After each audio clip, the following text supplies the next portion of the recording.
And welcome to टीके mix up knowledge. Tanusha here. तो आज जो हम पार्ट 2 है उसे डिस्कस करेंगे, यानी कि rise of nationalism in Europe का इंट्रोडक्शन हमने कर लिया था पार्ट 1 में।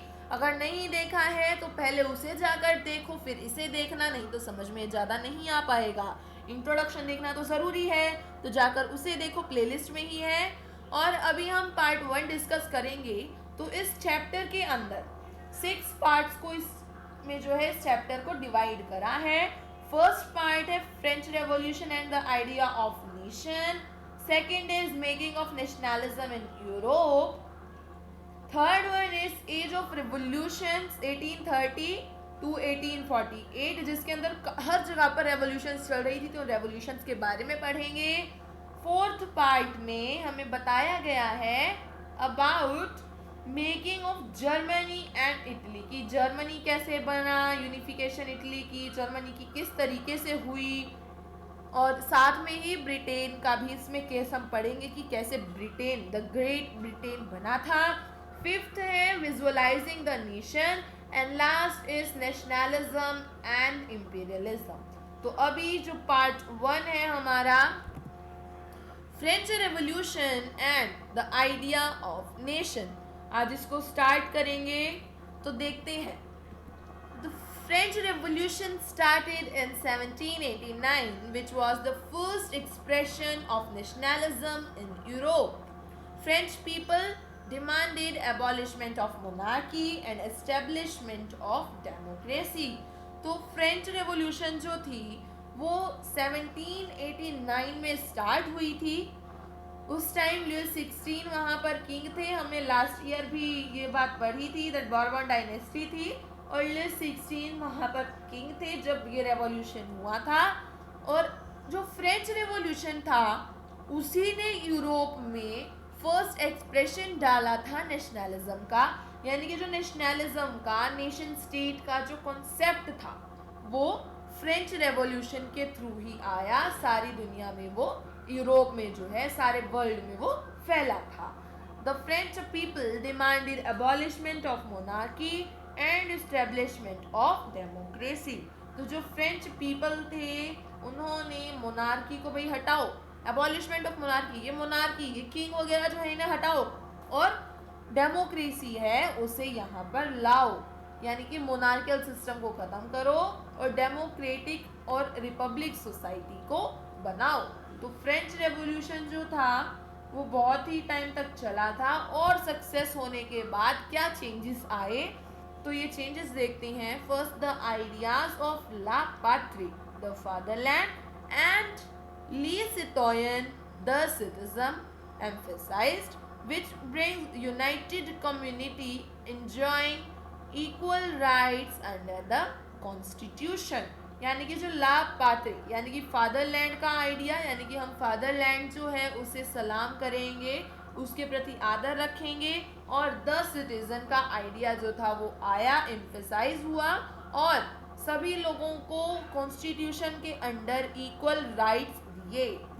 सो क्या हुआ यहाँ पर, सभी लोगों को इक्वल राइट्स दिए गए, equality before law, equality of freedom, freedom की इक्वालिटी दी गई, सभी को मतलब जो था कॉन्स्टिट्यूशन के अंदर इक्वल राइट्स दिए गए।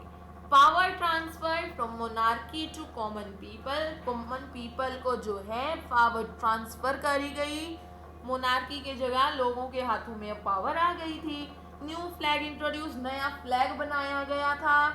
फ्रेंच बिकेम नेशनल लैंग्वेज, अब पहले तो मोनार्की थी तो कोई जो लैंग्वेज थी वो सेट नहीं थी, बट जब नेशन स्टेट बना, ये फ्री हुए, तो उन्होंने फ्रेंच को एज अ नेशनल लैंग्वेज घोषित कर दिया। न्यू एंथम कंपोज, नया एंथम बनाया गया। ओथ्स वर टेकन, कसमें खाई गई भारत माता के लिए, भारत माता के लिए नहीं, फादरलैंड के लिए, उनकी जो लैंड थी, उनकी जो देवता थे उनके लिए कसमें खाई गई। State general elected by common people, electing करी उन्होंने, इलेक्शंस हुए और उन्होंने स्टेट जनरल को इलेक्ट करा, और उसके बाद उसे नेशनल असेंबली का नाम दिया गया। इंटरनल कस्टम ड्यूटीज वर एबॉलिश्ड, यानी कि कस्टम ड्यूटीज जो इंटरनली कस्टम ड्यूटीज थी, मान लो इंडिया का ही केस लें, अगर मैं हरियाणा में हूँ और मुझे उत्तर प्रदेश में, महाराष्ट्र में, केरला, कहीं पर भी दूसरे स्टेट में सामान भेजना है तो मुझे टैक्स पे करना पड़ेगा। छोटे मोटे तो चलो होते हैं, बट कस्टम ड्यूटी बहुत ज़्यादा टैक्स होता है जो कि हमें पे करना पड़ेगा। बट ये बात तो ठीक है कि हम दूसरी कंट्री में भेज रहे हैं तो हमें कस्टम ड्यूटी भरनी है, तो वो तो ठीक है। बट अगर इंटरनल हमारी ही कंट्री में सामान भेज रहे हैं, हमारी अपनी कंट्री में भेज रहे हैं और फिर भी हमें कस्टम ड्यूटी देनी पड़ रही है, तो वो तो गलत बात है। तो इस बात को बंद करा गया, इंटरनल कस्टम ड्यूटी को बैन करा गया, एबॉलिश करा गया। Nationalism idea taken abroad by French army. जो फ्रेंच आर्मी थी उन्होंने नेशनलिज्म के आइडिया को, नेशन स्टेट के आइडिया को दूसरी जगहों पर भी, दूसरे किंगडम्स में भी फैलाना स्टार्ट कर दिया। अब ये तो था फ्रेंच रेवोल्यूशन। अब वो आराम से रहने लग गए। 10 साल के बाद यानी कि 1799 में नेपोलियन आ गया और उसने पॉलिटिकल पावर को सीज कर लिया, सारी चीज अपने हाथ में ले ली। जितना भी इनके कॉन्स्टिट्यूशन बन रहे थे और जो नेशनल असेंबली थी सब बंद कराया और वहां पे किंग बन के बैठ गया। उसने 1804 में एक नेपोलियनिक कोड इंट्रोड्यूस करा, सिविल कोड ऑफ 1804, जिसके अंडर उसने काफी सारे चेंजेस भी लाए। तो देखते हैं कि उसने चेंजेस करे क्या क्या थे। सो पॉजिटिव और नेगेटिव चेंजेस करे तो क्या चेंजेस थे, पॉजिटिव और नेगेटिव हम देखते हैं। पॉजिटिव हमने ब्लू से दिखाए हैं और रेड जो है उससे हमने नेगेटिविटी की तरफ दिखाया है। तो अगर पॉजिटिव देखें तो क्या है, established equality before law, law के प्रति इक्वालिटी, भाई सब बराबर हो, कुछ भी हो जाए आराम से तुम जो है केस दर्ज करवा सकते हो और आराम से कोर्ट में जो है इलेक्शन अपना जो है लड़ सकते हो, यानी कि इक्वालिटी दे दी लॉ के आगे, भाई सब बराबर हो। राइट टू प्रॉपर्टी की यूं नहीं है सिर्फ जो अमीर इंसान है वही प्रॉपर्टी खरीद सकता है, नहीं, कोई भी चाहे अमीर हो गरीब हो कोई भी प्रॉपर्टी को खरीद सकता है। फ्यूडल सिस्टम वॉज एबॉलिश्ड, यानी कि फ्यूडल सिस्टम पता होगा कि जिन लोगों के हाथ में ज़्यादा लैंड होती थी, लाइक लैंड लॉर्ड्स और पीजेंट्स, जो रिच पीजेंट्स थे उनके पास बहुत ज़्यादा लैंड होती थी और वो क्या करते थे, लोगों को काम पर लगाते थे और उन्हें कहते थे तुम यहाँ काम करोगे, बहुत ही कम उन्हें पैसे देते थे और काम बहुत ज़्यादा उनसे करवाया जाता था। तो इस सिस्टम को बंद कराया गया। Freed peasants from serfdom, serfdom यानी कि मतलब स्लेवरी से ही उन्हें फ्री करा गया। गिल्ड रिस्ट्रिक्शंस वर रिमूव्ड, यानी कि जो आलतू फालतू ये टैक्स थे, ये टैक्स है, ये टैक्स है, मतलब बहुत ज़्यादा जो भर रखा था उन सभी टैक्स को बंद करा और जो इम्पोर्टेंट टैक्स होते थे उन्हीं को रखा। Transport and communication system were improve, जो ट्रांसपोर्ट और कम्युनिकेशन सिस्टम था उसे इम्प्रूव करा गया था। नेगेटिविटी देखें तो इंक्रीज टैक्स, जो बचे कुछ टैक्स थे उनके पैसे बढ़ा दिए, भाई आलतू फालतू हटा दिए और जो ज़रूरी थे उनके पैसे बढ़ा दिए। सेंसरशिप वॉज इम्पोज, जो सेंसरशिप थी उसने इम्पोज करी। उसका मतलब क्या है सेंसरशिप का, अगर कोई भी नेपोलियन के खिलाफ बोलेगा तो उसे या तो मार दिया जाएगा या जेल में डाल दिया जाएगा, भाई मतलब कोई खिलाफ नहीं बोल सकता नेपोलियन के, चाहे कुछ हो जाए तुमने चुप ही रहना है। तो ये इम्पोज करा गया।